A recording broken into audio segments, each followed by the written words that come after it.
দেখো আজকে আমাদের এই ডাল খাওয়া হয় সেই ভিডিওটা তো তোমাদের সঙ্গে শেয়ার করেছি।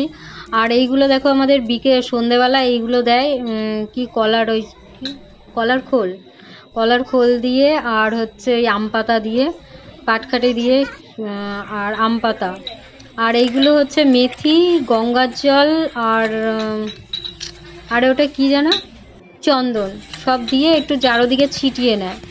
তারপরে হচ্ছে ওইগুলো পাটকাঠির মধ্যে দিয়ে একটু সিঁদুর দিয়ে তারপরে গাছের গোড়ায় বা ঘরের সামনে দেয়, দিয়ে তোমার হচ্ছে এই সন্ধেবেলা ওইগুলো দিয়ে প্রদীপ জ্বালায়।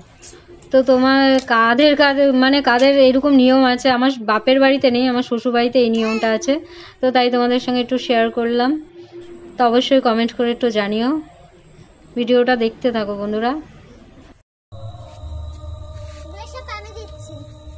দেখো আমাদের পুচকুটা প্রদীপ ধরাচ্ছে আর চারোদিকে কত সুন্দর লাগছে, তাই না?